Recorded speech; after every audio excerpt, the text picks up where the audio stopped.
Buenos días, queridos amigos. Café con Daniel. Aquí tienen, bueno, usted la conoce, la cafetera italiana, que dicen los italianos que es cubana, pero es la misma que utilizamos nosotros aquí, se llama cafetera italiana. Aquí estoy, bueno, acabo de hacer un café, los invito a compartir este café conmigo. Esto de aquí, de la cocina en mi casa, sin estudios ni nada, compartiendo, de tú a tú.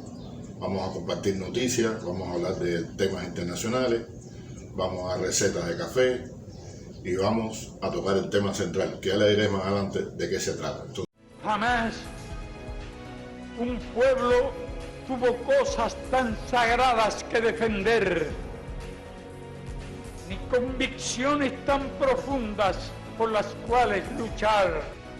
Nos acompaña la convicción más profunda de que las ideas pueden más que las armas, por sofisticadas y poderosas que éstas sean.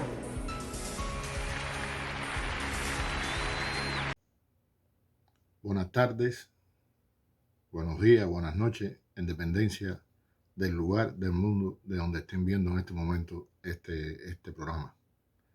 Ha comenzado la sabatina, nuestro café con Daniel de los sábados. Espero que les haya gustado la nueva iniciativa de la hora de la verdad. Ya tenemos 4 programas en el aire que han sido, si nos guiamos por las visualizaciones, bien recibidos por nuestros habituales seguidores del canal Las Memorias de Daniel. Pero este es nuestro tradicional, nuestro veterano café con Daniel. Y quiero comenzar precisamente brindando con ustedes con un buen café criollo. Entonces, comenzamos nuestro programa hoy. Como les prometí, hoy vamos a hablar de guerra cultural. Porque mira que se habla de guerra cultural, mira que hay especialistas en guerra no convencional, gente que habla de guerras híbridas, algunos de posiciones muy certeras, de conocimiento, y otros improvisando, otros muchos improvisando, que a veces uno los escucha y no sabe realmente de qué es lo que están hablando. Pero bueno, no lo hago para sumarme al coro de los que hoy utilizan su sapiencia para hablar de estos temas, sino sencillamente lo voy a hacer como siempre lo hemos hecho desde este canal, para defender a Cuba, para dar argumentos, para dar elementos a la hora del debate, a la hora de discusión, para aportar conocimientos a esta tremenda y difícil batalla que libramos los cubanos hoy por preservar nuestra soberanía, por preservar nuestra independencia, por preservar nuestra identidad, por preservar a la revolución, porque de eso se trata. El fin de la revolución cubana, la caída de la revolución, significaría la pérdida de nuestra soberanía. De eso yo no tengo la menor duda. Porque sería regresar a condiciones mucho peores que las de antes del 59. Sería regresar a niveles de dependencia como jamás en la vida hemos sufrido y hemos vivido los cubanos. Si no, vayan al plan Bush, que está vigente. Si no, vean qué dice la ley Helms-Burton. Si no, escuchen lo que dicen y quiénes son los que dicen y prometen un futuro bastante siniestro para nuestra Cuba. En este caso, futuro bastante oscuro para nuestro país, para nuestra nación. Por eso quiero hablarle hoy de guerra cultural. Quiero aportar elementos. Quiero darle modestamente lo poco que sé sobre este tema para que les sirva a la hora de combatir. No voy a hablar con términos abstractos, no pretendo que aplaudan, como les decía, mi sapiencia sobre el tema. No pretendo hacer alarde de sabiduría, como algunos hacen. No quiero que la gente no me entienda y crea que soy muy inteligente porque no me comprenden lo que digo, sino quiero que la gente me entienda, quiero que comprendan, creo que sean dueños de algunas de las cosas que hoy voy a decir aquí, porque, como hemos dicho un millón de veces, este canal es para defender a Cuba.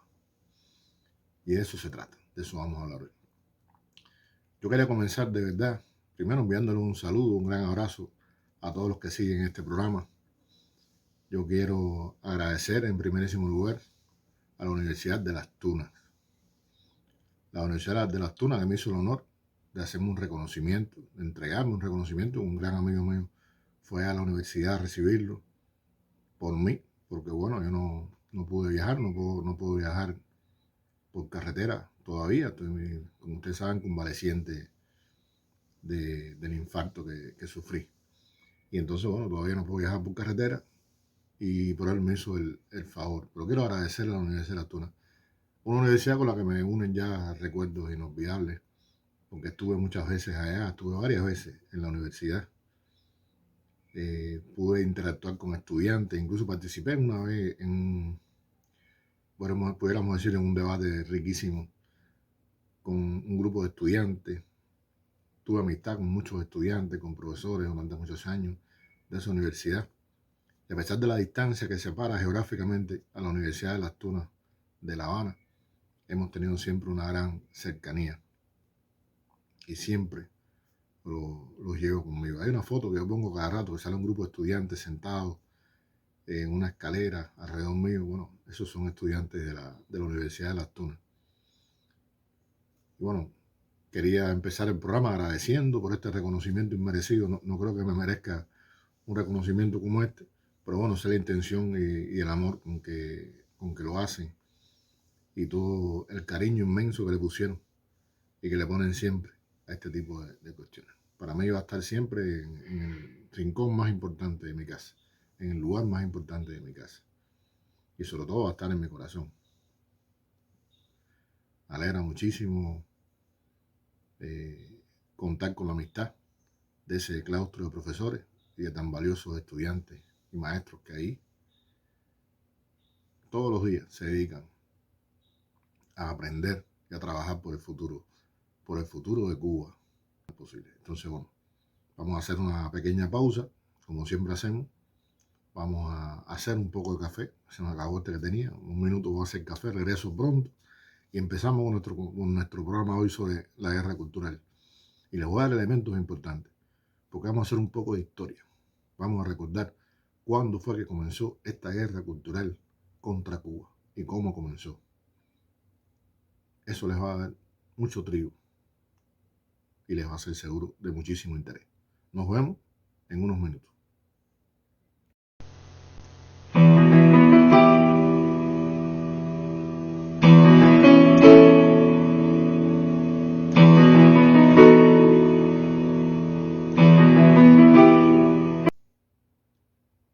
Bien, queridos amigos, este es un café con Daniel.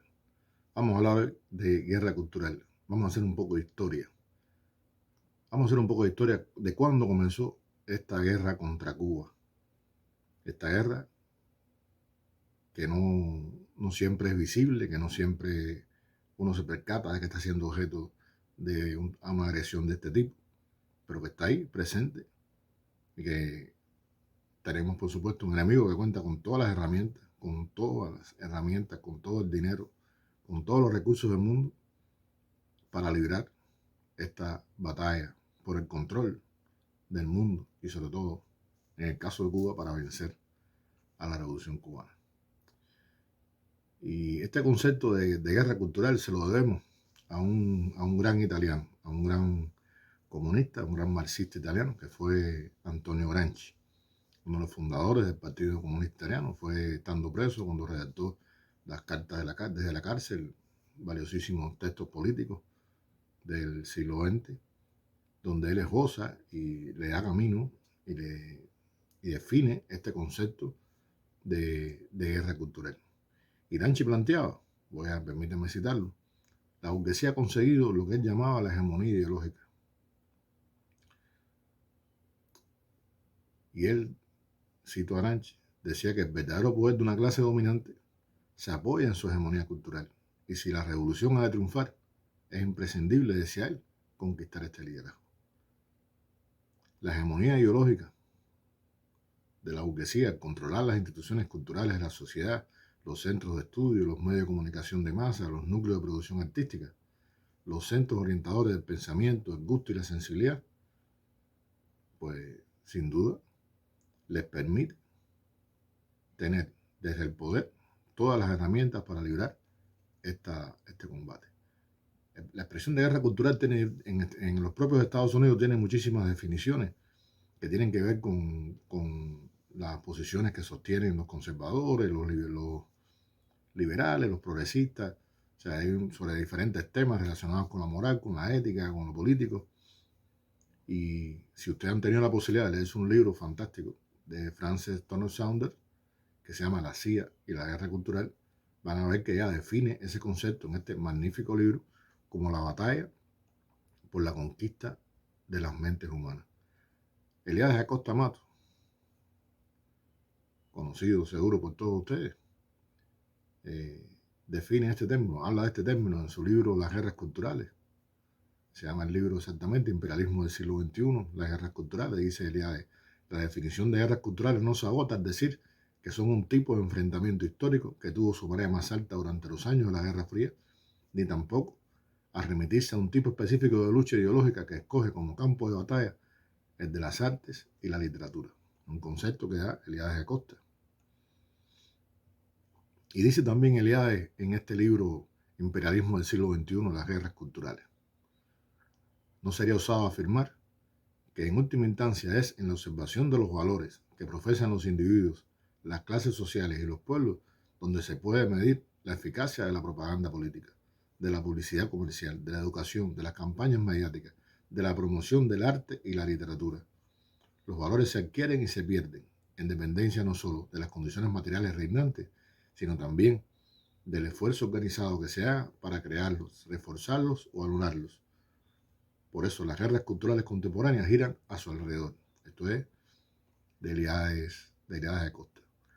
Según Jane Davidson Hunter en su libro Guerra Cultural, libro que escribió en el año 91, dice un elemento que es importante, que nosotros lo hemos visto constantemente, lo hemos visto permanentemente y a veces no entendemos lo que pasa, porque son enfrentamientos que no ocurren en blanco y negro. O sea, son enfrentamientos que no siempre los que esgrimen una parte de la batalla y los que son víctimas están definidos claramente los cambios. Porque no, como dice Jane Davidson Hunter, los grupos enfrentados no solo lo hacen por pertenecer a un tipo de religión, etnia, agrupación política, ni siquiera son representantes de la misma clase social. Se trata más bien de una refinada adscripción a posiciones ideológicas que no reflejan ya de manera mecánica los orígenes clasistas de quienes la profesan. Hoy, por supuesto, los tremendos avances de las nuevas tecnologías hacen que la capacidad de llegar de manera exitosa a los reductos por conquistar, a esa conquista de las mentes humanas, se hace mucho más expedito, se hace mucho más fácil. Porque la tecnología permite llegar a lugares donde antes era imposible y permite llegar incluso a sectores del pensamiento, llegar a lugares muy protegidos de la mente del hombre, a donde jamás pudiera haber soñado llegar en otros tiempos ninguno de los paladines de este tipo de guerra, que les digo, es tan vieja como la historia de la humanidad. Yo quisiera parar un momentico, porque ahorita la cafetera la pusimos a hacer el café, ahora que está colando. Entonces, como esto es un café con Daniel y puedo hacer todas estas cosas, pues voy a parar un momentico para no voy a hacer que me explote la cafetera y entonces se acaba el programa aquí mismo. Y entonces seguimos con el permiso de ustedes. Nuestra respuesta es la de ese inolvidable poeta, amigo y extraordinario latinoamericano, comandante sandinista Tomás Borges. Mi venganza personal será el derecho de tus hijos a la escuela y a las flores. Bien, aquí está el café. Café recién colado.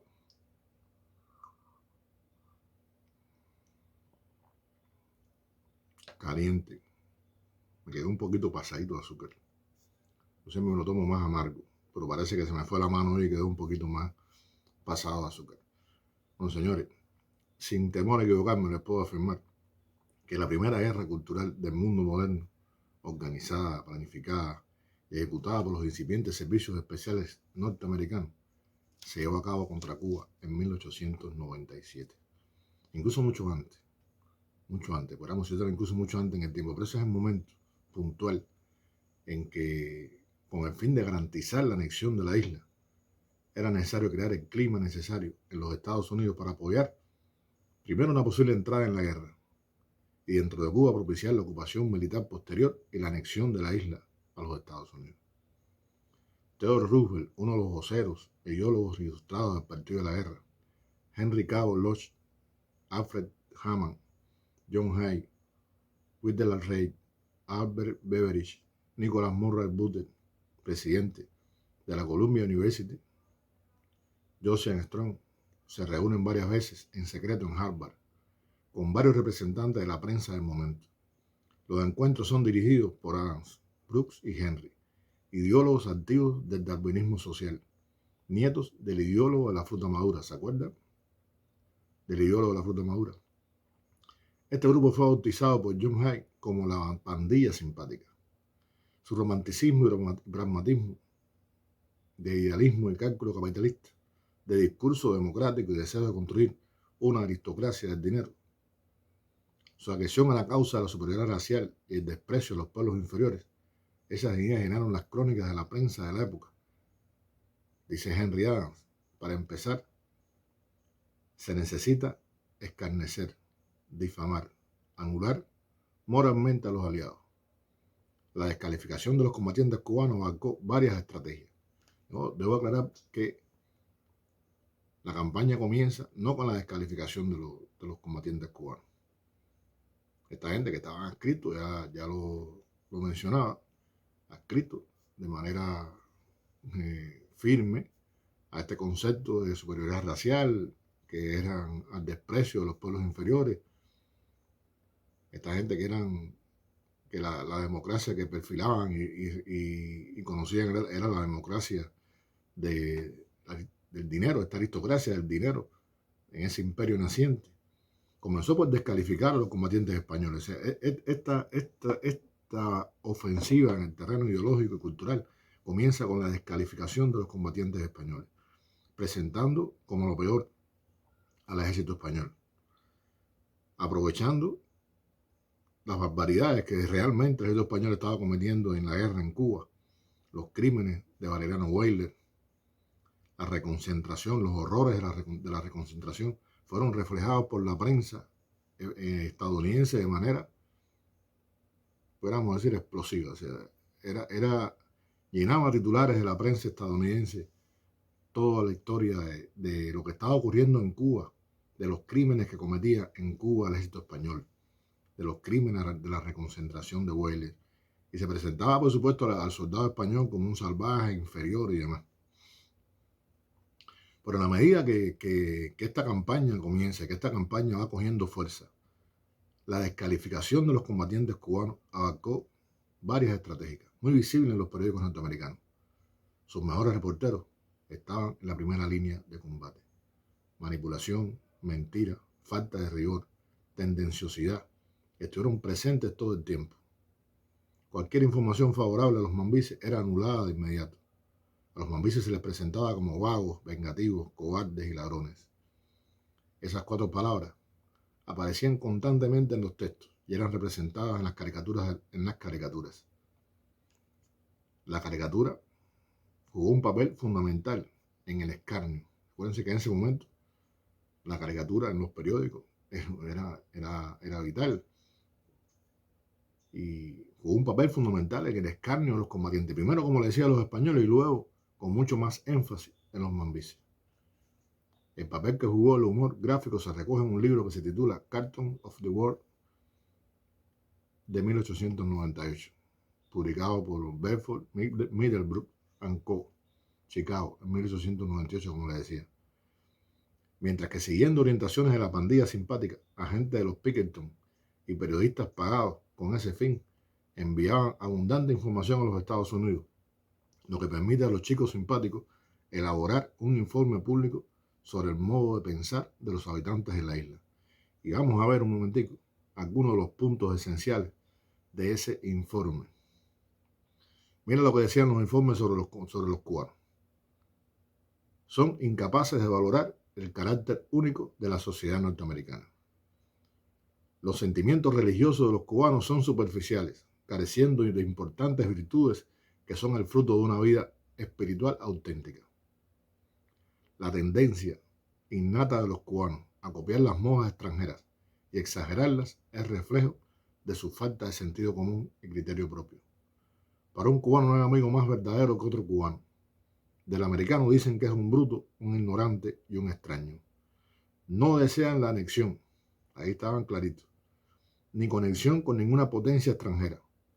Se les ha metido en la cabeza la idea de que pertenece a una nación que tiene todos los elementos posibles de la grandeza.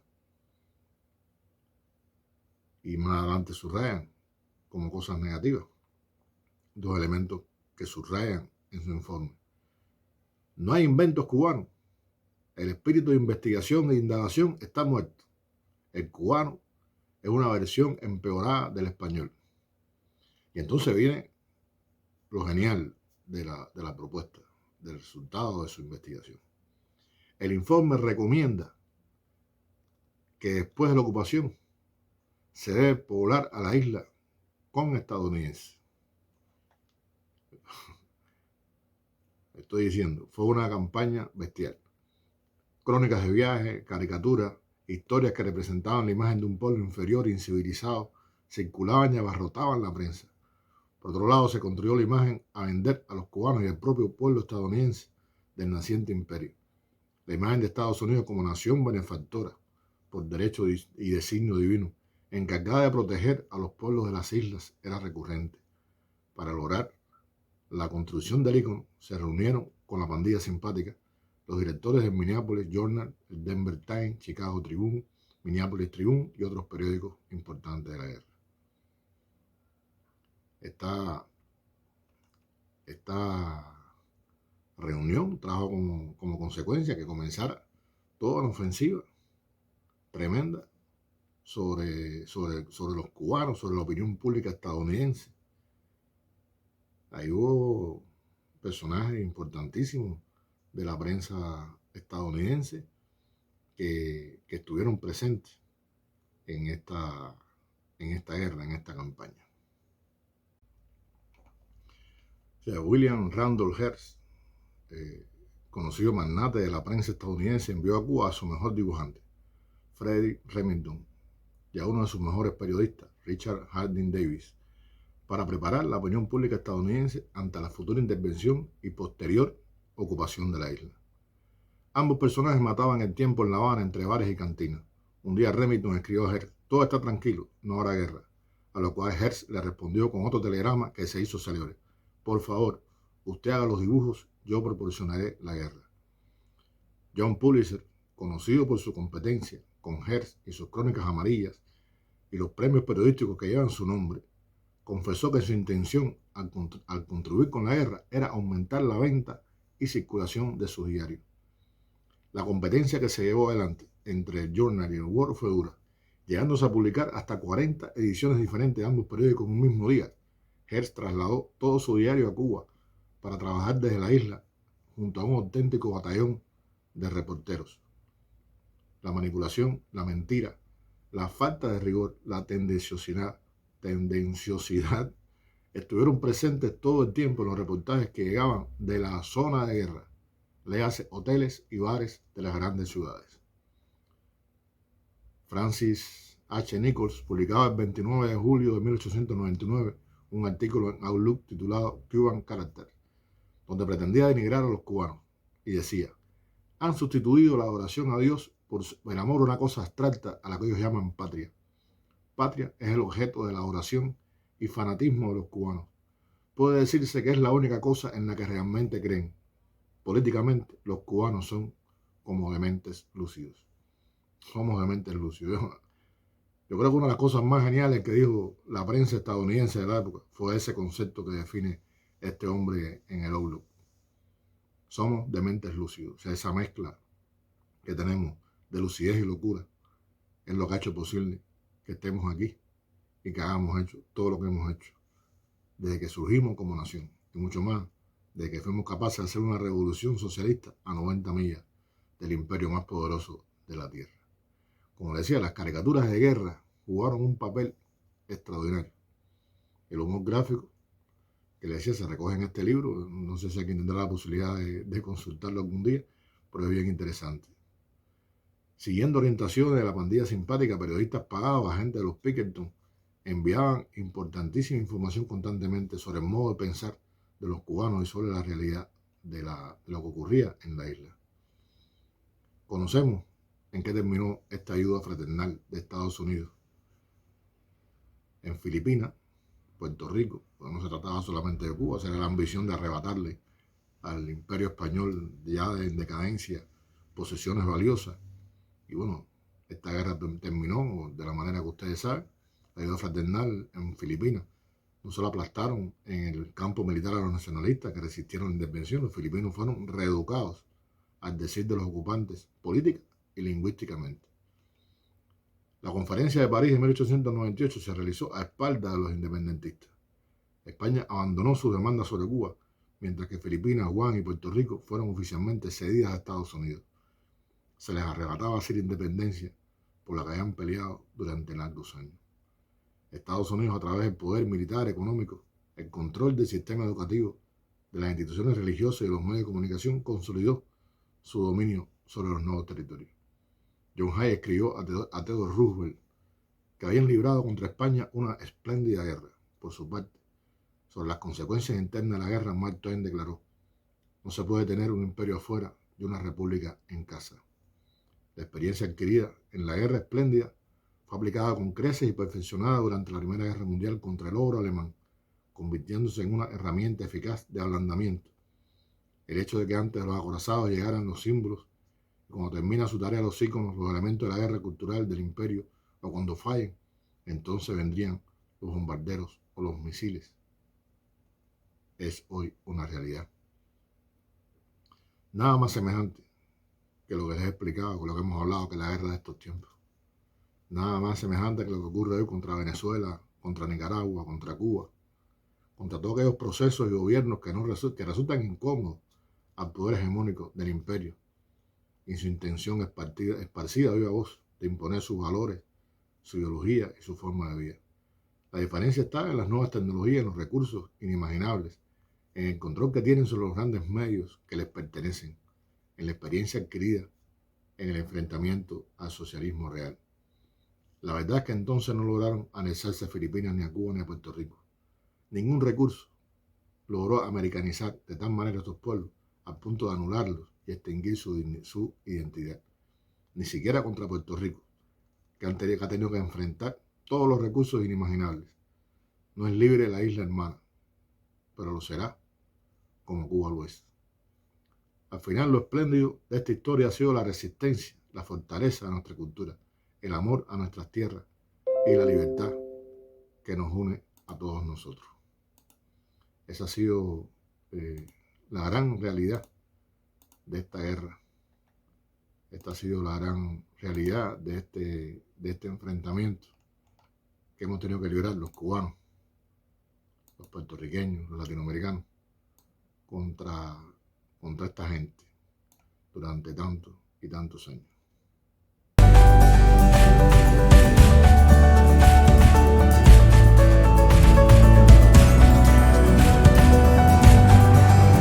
Entonces, volviendo a la realidad hoy, volviendo a la realidad que nosotros nos enfrentamos hoy. Hoy nos enfrentamos a una poderosa maquinaria.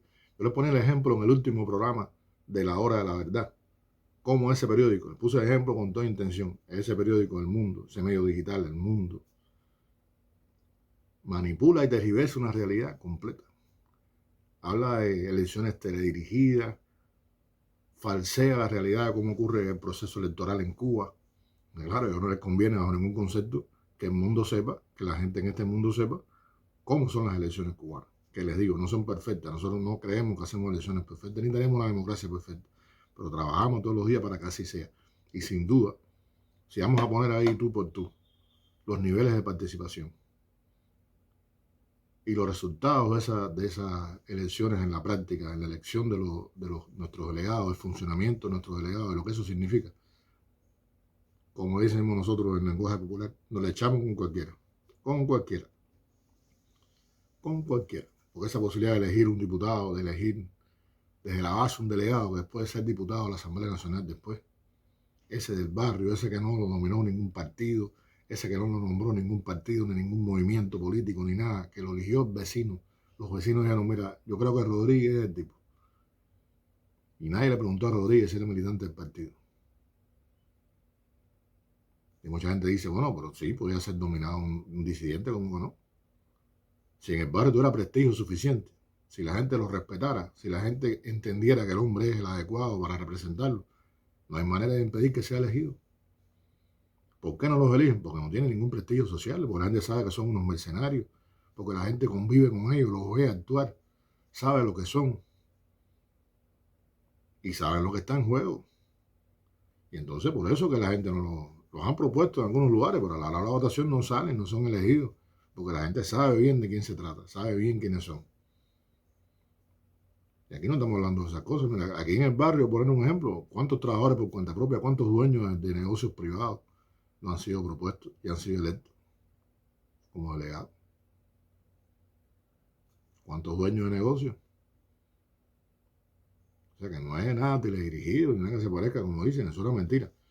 Pero hace falta mentir. Necesitan llevar adelante esta campaña de descrédito contra Cuba. Y hay un elemento importante que decía Francis Stoner Connor,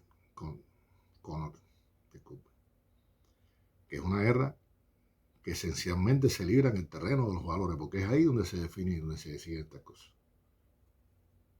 Y es complejo el tema de los valores, porque tiene que ver con la formación de la familia. La familia juega un papel importantísimo en la formación de los valores que va a llevar un individuo durante toda la vida.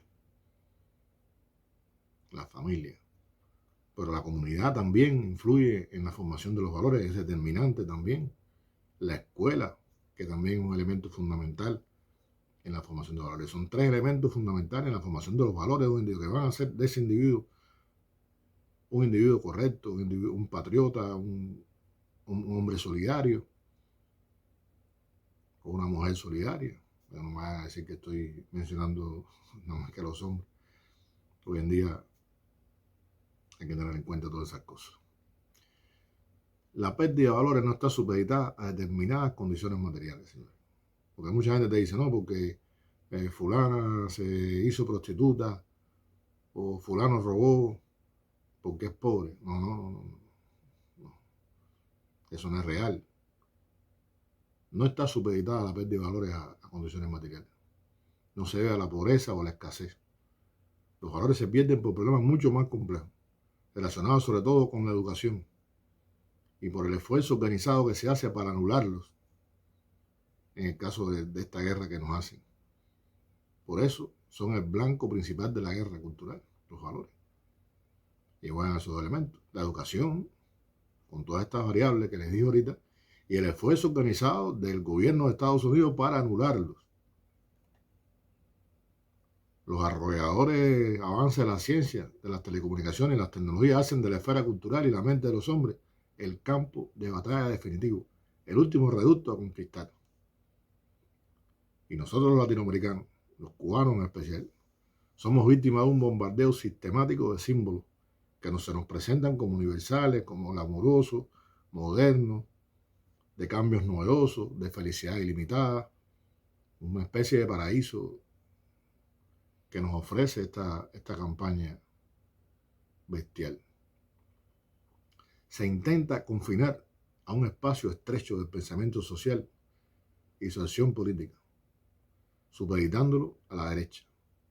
Los servicios especiales estadounidenses han sido participantes activos y creadores de ese mecanismo de dominación, empleando además, cuando es necesario, la intimidación y la fuerza.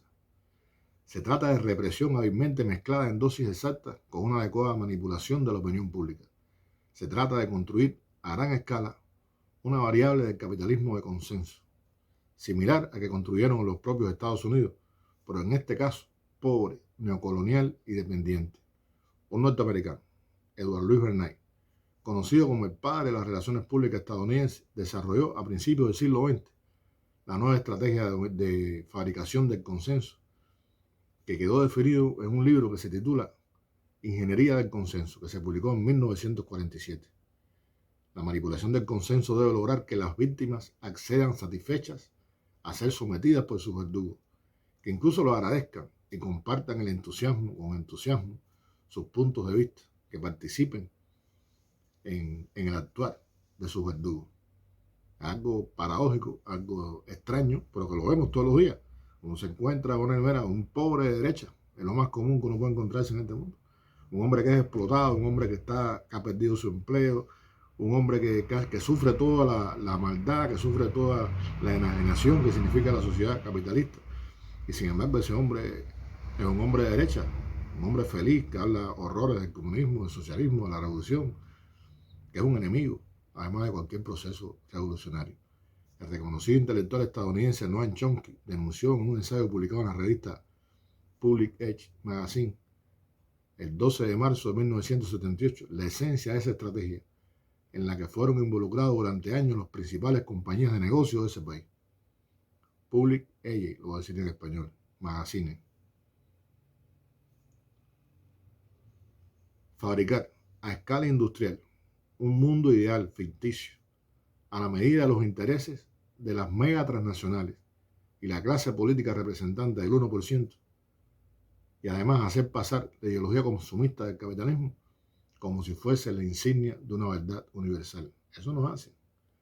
Los servicios especiales estadounidenses han sido participantes activos y creadores de ese mecanismo de dominación, empleando además, cuando es necesario, como les decía, la intimidación y la fuerza. La CIA fue el servicio de inteligencia adecuado para los planes del imperio. Es bueno de la película, al estilo hollywoodense, que hace el mal porque alguien tiene que hacerlo. Alguien tiene que sacrificarse para preservar los sacrosantos valores estadounidenses. Cargan con la culpa de ser necesario y luego emergen como el ave fénix, compran conciencia, eliminan disidentes, entrenan asesinos, organizan golpes de Estado y en último extremo, si el enemigo se enfrenta y resiste, entonces está el ejército para callarlo con el estruendo de las cañoneras. Uno de los objetivos primordiales de la CIA es llevar a cabo un proceso de mistificación que le permita hacer pasar como único, posible y valedero el capitalismo dependiente presentando al socialismo como una acción criminal condenada al fracaso y además totalmente irrealizable. Si entramos a los medios, cualquiera que entre a YouTube se va a encontrar montones de documentales que presentan el fracaso del comunismo en Cuba. Miren lo que ha pasado en Cuba con los años de comunismo. Miren lo que ha sucedido con la experiencia comunista en Cuba. Y es constante. De cada 10 videos que uno encuentra sobre Cuba, 9 se refieren al fracaso del socialismo cubano. Entonces usan incluso a intelectuales de izquierda, de esa izquierda rosadita que tanto abunda, a intelectuales de izquierda renegados también, a cuanta persona se deja comprar para dar opiniones, usando la estrategia que hemos hablado aquí ya del tercero independiente, sobre el fracaso de la revolución cubana. O sea, sembrar en la mente, condicionar la mente de la gente en América Latina y en el mundo, para pensar, cuando habla de Cuba, inmediatamente en fracaso, ha sido una de las principales estrategias de este tipo de guerra. Te bombardean constantemente. Miren a Cuba 50, miren a Cuba 60 años después. Miren lo que ha pasado con la experiencia socialista cubana. Está presente en todas partes. Nadie habla de la guerra económica que Cuba ha sufrido. Nadie habla del bloqueo. No se habla de la terrible guerra económica que Cuba ha sufrido en estos años, que es la principal responsable. Porque si el socialismo es tan falso, tan malo, tan incapaz de construir el bienestar, bueno, ¿por qué nos bloquean entonces? ¿Por qué no nos dejan que nos extraemos solo? Nos dicen, bueno, arriba, prueben ustedes que el socialismo no funciona. Y nos levantan el bloqueo comercial, financiero, cultural, que tiene todas las aristas de la vida de los cubanos. Levantan ese bloqueo para que nosotros demostremos que el socialismo no sirve. Si fuera verdad todo lo que ustedes dicen, señores imperialistas, no nos bloquearan. Dejarían que nos hubiéramos tragado solos, nos hubiéramos seguido ese mismo camino de derrota, hubiéramos terminado en el fracaso. Pero bueno, aquí estamos. Al final, a los cubanos en especial se nos ofrece un paraíso inefable tras la pronosticada derrota de la revolución, una especie de Edén de vitrinas luminosas donde corren ríos de hidromiel y las cornacupias de la abundancia desbordan su riqueza en las esquinas. La derrota en el mundo real y el simbólico de la revolución cubana sería catastrófico para América Latina y para el mundo. No sería el fin, pero sería un retroceso que acortaría el tiempo de supervivencia de la especie. Porque este capitalismo loco, consumista, este carrusel interminable del consumo que lo destruye todo, que consume todos los bienes materiales del planeta, que acaba con la biosfera, que destruye la atmósfera, que destruye todo, nos va a llevar al cataclismo, nos va a llevar al final. No hay manera de sobrevivir por este camino. La especie humana está condenada a muerte, está condenada al más absoluto fracaso. Y el fracaso del socialismo cubano, el fracaso de las ideas del socialismo, el fracaso de la idea de construir un mundo mejor. Pueden ponerle el nombre que quieran, si les cambio mal la palabra socialismo, le pueden poner otro nombre. Pueden poner marcianismo, como les dé la gana. Cronopia, como quieran ustedes ponerlo. Pero la realidad está en que si nosotros no detenemos la locura del consumo sin límite, la especie humana no sobrevive. No sobrevive. Estaría condenada a ser exterminada. Yo les decía de que nos ofrecen a los cubanos un paraíso inefable. Yo les puedo decir a ustedes que hoy yo converso mucho con jóvenes, sobre todo en Cuba, y te ponen a hablar con la gente y se les ha creado a mucha gente una idea del capitalismo, incluso el capitalismo desarrollado estadounidense, que no existe. La gente dice, no, porque sí, pero es que ahí todo, si uno trabaja, las cosas te dan bien. Y el problema es que no todo el mundo tiene trabajo. El problema es que esa es la gracia. Y los millones de desempleados que hay en Estados Unidos son desempleados porque quieren. Y los millones de desempleados que hay en España son desempleados porque quieren. No, vamos por España. En España se vive muy bien. En España se vive muy bien. Pregúntenle a los inmigrantes de todo el mundo que llegan a España si en España se vive muy bien. Pregúntenle a los españoles. Pero se nos presenta un paraíso realmente inefable, un paraíso maravilloso. Y yo los he oído conversar, no, yo prefiero Francia, porque en Francia tal cosa, y Alemania tal más cual cosa, y en Italia ni se diga, y en Estados Unidos, y porque en América Latina, y tú dices, pero ¿dónde esta gente sacaron esas cosas? Bueno, las sacan de las redes sociales, lo sacan de que se informan única y exclusivamente de lo que dicen las redes sociales. Entonces, lo que dicen determinados influencers, que se presentan con la verdad absoluta de las ventajas que van a encontrar en cualquier lugar del mundo. Lo único que hace falta es trabajar. Si usted trabaja, no tiene problema en el capitalismo. Usted trabaja, usted vive súper bien. Vive como los millonarios de las revistas y las películas de Hollywood. No tiene ningún problema, lo único que tiene que hacer es trabajar. Si usted es un vago, usted está condenado a fracaso. Y esa es la tesis que le han metido en la cabeza a mucha gente. A mucha gente en nuestro país. A muchos jóvenes en nuestro país. O sea, no podemos cansarnos de esclarecer, no podemos cansarnos de explicar, no podemos cansarnos de llevar la verdad, lo que ese sistema tiene, lo que ocurre realmente en esos países. Y la gente, estábamos hablando el otro día del discurso de Donald Trump, aspirando de nuevo a la presidencia. Y Donald Trump decía que le había dejado un país próspero, había dejado un país donde los norteamericanos eran felices. Y habían 2 o 3 muchachos, compañeros míos, conversábamos con ellos y dicen, no, sí, porque es verdad que Biden ha acabado con Estados Unidos, porque es verdad que Trump en el terreno económico. Le digo, bueno, señores, la memoria de ustedes está jodida. Que Trump dejó un país próspero. Trump fue responsable de la muerte de 1 millón de estadounidenses producto de la COVID, porque no hizo absolutamente nada. Fue un desastre el enfrentamiento a la COVID en Estados Unidos. Señores, había 40 millones de norteamericanos sin seguro médico. ¿Cuál fue el éxito económico? ¿De qué éxito económico están hablando ustedes? O sea, Trump se para, los medios, estos republicanos de derecha, comienzan a darle bombo a esa idea y hay gente en Cuba que se cree ese cuento. Que se cree ese cuento. Y parece increíble, pero es verdad. Se lo creen porque consumen horas y horas de redes sociales. que no son inofensivas, porque el trabajo en redes sociales forma parte del trabajo de guerra cultural de la CIA. Y no es retórica, no es invento mío. Es una realidad que ha sido denunciada por millones de gente. Por muchísima gente en este mundo, para que no me cojan la palabra millones y digan, no, ¿dónde están los millones? No, no son millones, es una manera de hablar. Vamos a decir una decena.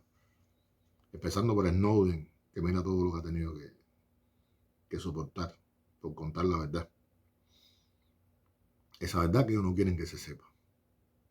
De cómo manipulan todo, de cómo intervienen en las llamadas telefónicas, cómo escuchan las llamadas telefónicas, cómo el imperio de la vigilancia, como decía ese gran pensador. Y ahora me cogió el alemán, me cogió el Alzheimer, así que me van a disculpar, porque me quedé en blanco. Ramonet. Disculpa, Ramonet, yo no creo que Ramonet vea mi programa, dudo mucho que lo vea. Pero bueno, no va a ser que alguien que sí lo ve y lo conoce y diga, no, capaz se lo olvidó tu nombre. No, me quedé en blanco de una primera de lo que tiene este tipo de programa. Que puede suceder perfectamente bien. Y entonces, ese es el mundo que nos quieren presentar. El imperio de la vigilancia, el imperio de la guerra cultural, el imperio que mistifica todo, que nos construye un Edén de dicha, cuando en realidad es un Edén de dolor, lo que la gente se encuentra. Lo que pasa es que ahí está el mundo real, que está más allá de las redes sociales, donde la gente tiene que vivir de verdad. Y el mundo real dolorosamente se encarga de hacer que la gente vea lo que realmente pasa, lo que realmente ocurre. En este mundo, donde la derrota en el terreno real hay que pelearla en la calle. Este es un mundo dominado por el consumo desmedido y la guerra, devastado el medio ambiente por la codicia. Poco habría que esperar si se impone la locura de este neoliberalismo desenfrenado, si la ofensiva de la derecha conservadora, ultraconservadora, fascista, llega a predominar. Entonces, señores, no nos queda otra que usar las armas del pensamiento, de la inteligencia, del conocimiento, para explicar, para convencer, para llegar a la gente, no cansarnos nunca de explicar, de dar nuestros elementos, nuestros argumentos. Es con argumentos que se gana esta guerra, no es haciendo lo mismo que hacen ellos, no es denigrando a uno a otro, no es ciberchancleteando, es aportando ideas, aportando pensamientos, subiendo contenido a las redes sociales para competir con toda esa banalidad, con toda esa estupidez que el capitalismo prolifera a todas partes para volver al hombre cada vez más imbécil. Porque ese hombre imbécil del capitalismo es fácilmente dominado, controlado, manipulado para lo que se quiera lograr. O sea, no es ir chancleteando, no es sacando trapos sucios uno al otro. No es así que se gana esta guerra. No es así. No, esas no son las armas, eso no es el terreno en que se gana. Ahí se pierde. Entonces, bueno, queridos amigos, este ha sido un café con Daniel. Tenía por aquí, no quiero faltar porque hace días que no le doy una receta de café. Y quiero finalizar con una receta de cafecito. Vamos a buscar uno aquí que se pegue un poco con la fecha. Uno aquí que se llama Ginger Coffee, que es con jengibre, parece interesante este. Se llama Ginger Coffee o Ginger Coffee. Y mira cómo es. Tiene los siguientes ingredientes. Café en polvo, 10 gramos. Jengibre en polvo, 3 gramos, que sería un cuarto de cucharadita. Miel, 10 gramos. Crema batida y agua, 45 miligramos. Repito, café en polvo, 10 gramos. Jengibre en polvo, 3 gramos, un cuarto de cucharadita. Miel, 10 gramos. Crema batida, agua, 45 mililitros. Preparación. El café en polvo y el jengibre se hierven mezclados y se filtran. En las tazas de café se vierte la miel y el café caliente y se adorna con crema batida. O sea, el café se hace junto con el polvo, o sea, el polvo de café se hace junto con el polvo de jengibre. En la taza de café se vierte ese café, la miel y se adorna todo con crema batida. Se llama ginger coffee. Usted puede poner un platillo con unos caramelitos de menta, cosas de ese tipo para acompañarlo y disfrutar de este seguro exquisito café para invitar a los amigos, para compartir uno, para traerlo a este programa. Mientras estamos hablando aquí, se prepara un cafecito de ese tipo. Yo a veces en algún momento hago alguna de las recetas de esas y se las traigo para que ustedes la vean. Ahí les puse al principio del programa lo que sale, el termo, como es una imagen de mi termo de café. Bueno, queridos amigos, no me quiero extender más. Este ha sido un café con Daniel en La Sabatina. Estuvo con ustedes durante esta, podríamos decir que casi una hora o una hora. No sé cuánto habrá durado. Raúl Antonio Capote, periodista, jefe de redacción de Granma Internacional, amigo de ustedes. Nos vemos.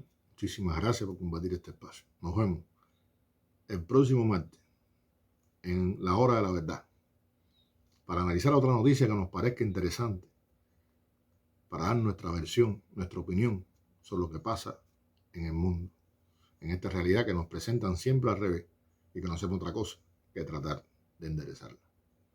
Chao, nos vemos.